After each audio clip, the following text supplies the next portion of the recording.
امیدوارم که کادرم خوب بسته شده باشه. سلام بچه‌ها، ناصرم و این اولین قسمت از مجموعه ویدیوهای پشت صحنه چطوری یوتیوبر شدمه و میخوام توی کانال دارک ژئولوژیست اینو آپلود کنم. چرا اینطوری اومدم جلوی دوربین؟ فقط میخوام بهتون ثابت کنم که کمالگرایی خر است.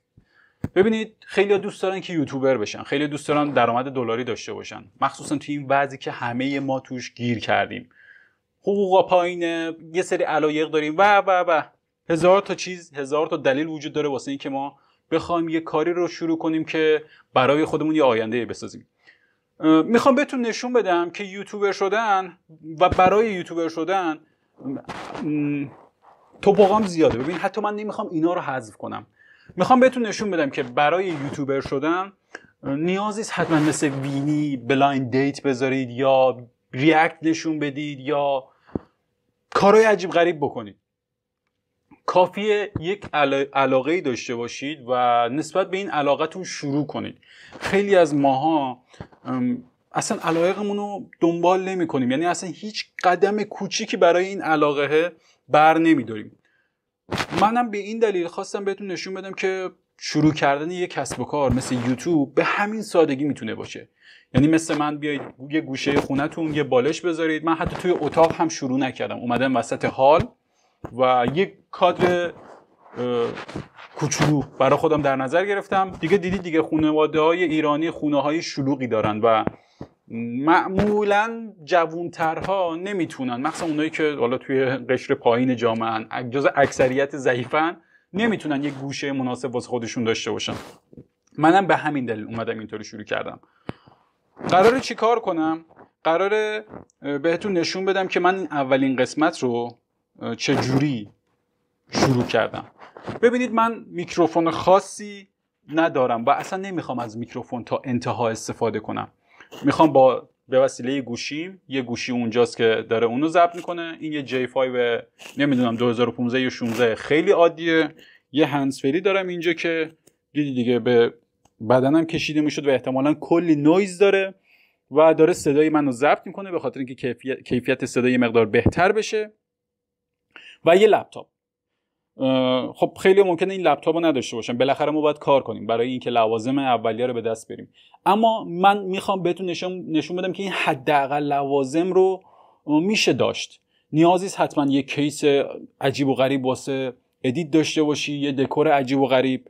اینا البته یواش یواش به دست میاد، ما هممون داریم تلاش میکنیم و کار میکنیم، ولی برای شروع کردن یوتیوب همینا کافیه. شما قراره یک داستان تحویل بینندتون بدید، قراره مخاطبتون یک داستان داشته باشه، یک داستان قوی داشته باشه، حالا بسته به ژانر. البته خیلی راحت میتونید از توی اینترنت آموزش‌های مختلف رو دانلود کنید، خیلی راحت میتونید از طریق اینستا مدرس‌های مختلف رو دانلود کنید. شما همون حداقل اطلاعات مورد نیاز رو توی دنیایی که همین فیلترنت حتی برای ما ایرانی‌ها هست میتونید به دست بیارید. الان ذریع نفوذ اینترنت خیلی عالیه، منتها ما چی کار میکنیم؟ توی این اینستاگرام وقت رو تلف میکنیم. من میخوام این پارادایم رو بشکنم برای خودم و برای شما و شما ببینید من این کارو کردم، شاید شما هم بتونید. اگه جوانترید، اگه علاقه دارید، اگه حتی سنتون بالاتره و میخواین یوتیوب رو شروع کنید، این راهشه. کمالگرایی رو بذارید کنار و بدون اینکه ترس داشته باشید از اینکه نکنه من تو اون قسمت اشتباه کنم، نکنه جلوی دوربین توپق بزنم یا نمیتونم جلوی دوربین بزنم.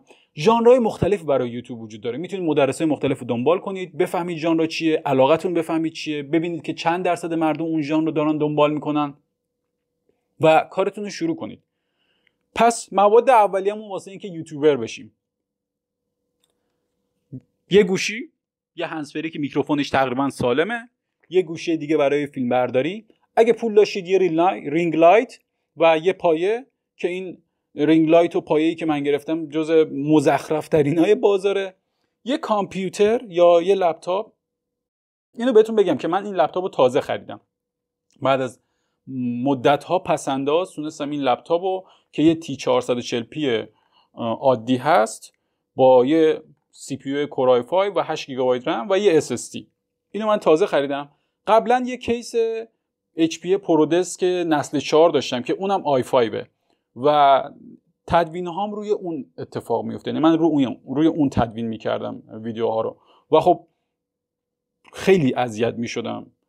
مهمم نیست، اصلا اهمیتی نداره. من میخوام یک کانال راه بندازم و توی اون کانال چیزهایی که بهش علاقه دارم رو منتشر کنم. روی این لپتاپ چه چیزایی باید نصب داشته باشید؟ خب اگر میخواین کارتون رو شروع کنید از روی صفحه فیلم بگیرید، باید یه نرم افزار ضبط صفحه داشته باشید. یه چیزی مثل OBS، یه سری اسکرین رکوردرها هستن که میتونید ازش استفاده کنید. من الان از OBS دارم استفاده میکنم و الان شروع میکنم به ضبط کردن و تصویر خودم رو کوچیک میکنم. ببینید توی OBS یه سری تنظیمات داره. میتونید، چرا دارم یه سری میگم؟ چون اینها اطلاعاتی این که شما توی OBS چجوری میکروفون رو تنظیم کنید، چجوری از صفحه فیلم بگیرید، آموزش کامل توی اینترنت هست. شما اگر بخواید شروع کنید میتونید از طریق اون آموزش ها، چه توی کانال های یوتیوب چه کانال های غیر یوتیوب مثل اینستاگرام، مثل آموزش هایی که توی سایت های فارسی هست که متاسفانه از یودمی برداشته شده و خب توی اون سایت ها قرار گرفته، که البته برای ما بد نیست. ما رو که دنیا تحریم کرده، دولت هامون هم ما رو دارن تحریم میکنن و اینترنت رو دارن از چنگال مردم که یه ابزار قدرتمند برای آزادی هست، برای کسب اطلاعات هست، چیزی که وظیفه اونها بوده رو دارن از ما میگیرن. یعنی باید در اختیار ما قرار میدادن، دارن از ما میگیرن و ما با همین امکانات کم میتونیم کارمون رو شروع کنیم. خلاصه لپتاپو گرفتم، ویندوز رو روش نصب کردم، نرم افزاری که نیاز داشتم رو روش نصب کردم و آماده به کاره. اولین کاری که میخوام انجام بدم اینه که عکس پروفایلمو عوض کنم. اینو من براتون نگفتم. ببینید، برای اینکه شما یه حساب یوتیوبی بسازید نیازه که جیمیل بسازید و با اون جیمیلتون حالا شماره‌تون رو وارد کنید، تنظیمات ورود 2 مرحله‌ایش رو فعال کنید که یه وقت اکانتتون هک نشه. اگر نیاز تنظیمات امنیتی بیشتری برای خودتون فعال کنید و به وسیله اون جیمیل وارد سایت یوتیوب بشید، وارد حساب کاربریتون بشید و اولین کانالتون رو بسازید. این اتفاق افتاده و من حتی یه عکس پروفایل هم نداشتم. از یک عکسی که حالا توی دوره سربازی یه مقدار خوش عکس‌تر افتادم، یعنی قشنگتر افتادم توی تصویر و از اون استفاده کردم. الان میخوام برای کانال یوتیوبم این عکس پروفایل رو عوض کنم. توضیحات هم نمیدم که تنظیمات چجوری عوض میشه. میتونید برید خودتون، یه سفری هست برای خودتون، بگردید تنظیمات یوتیوب رو یاد بگیرید و بیاید عکس پروفایلتون رو عوض کنید. اولین کاری که میکنم اینه که عکس پروفایلم عوض میکنم. من تعداد زیادی عکس گرفتم، میبینید شاید خیلیاش اصلا به دردم نخوره، ولی اونی که قشنگتر از بقیه است رو میذارم. آره این خوبه. ببینید عکس پروفایل رو به همین راحتی بدون اینکه ادیت عجیب غریبی روش بزنم، خود عکس رو من دارم برای پروفایل تنظیم میکنم. حتی نبردم توی فتوشاپ. البته این کار شما این کار ممکنه شما انجام ندید، یعنی برید روی عکستون ادیت بزنید، فتوشاپ یاد گرفته باشید، یه خورده تنظیمات نور رو انجام بدید. ولی من این عکس رو دیدم اوکیه، چرا عوضش کنم؟ به همین سادگی عکس پروفایل رو عوض کردم و پابلیش رو میزنم. آقا این شروع کانال یوتیوب منه و این روز اوله. بیش از این حرف نمیزنم، یه رفرش میدم کانال رو و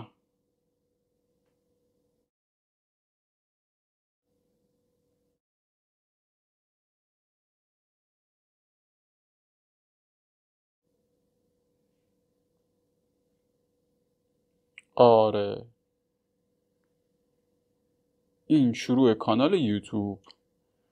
قراره توی کانال دارک جئولوژیست فقط همین محتوا رو ببینید. یعنی من قراره از پشت صحنه کاری که دارم انجام میدم، مسیری که دارم پیش میرم، فیلم بگیرم و بهتون بگم که چه کارهایی دارم انجام میدم. خیلی لایو با هم پیش بریم، ببینیم چه اتفاقی افتاده روی کانال یوتیوب، اصلا به درآمدزایی میرسه یا نه.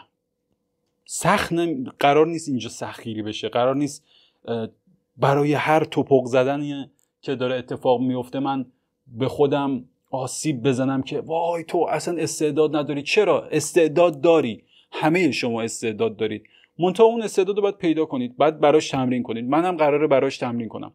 این اولین ویدیو کانال ناصر دارجئولوژیسته و اگه خوشتون اومد لایک کنید، اگه خوشتون نیومد دیسلایک کنید، حتما برام کامنت بذارید و همین.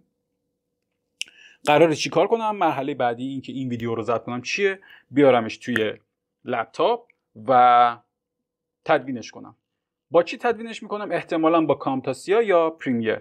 با کامتاسیا حتی ممکنه الان تلفظ اسمش هم غلط بگم، میتونید سرچ کنید توی اینترنت دانلودش کنید. یه نرم افزار خیلی راحت. پس اتفاقی که میفته میاد تو لپتاپ، ادیت میشه، کاور میخوره. و کاور چیه؟ کاور همین وسایلی که قراره باش ادیت رو انجام بدم و کارو شروع کردم. و همین. لایک کنید دیگه، فالو کنید و با من باشید. روز اول شروع یوتیوب از خیلی خیلی زیر صفر بدون هیچ امکاناتی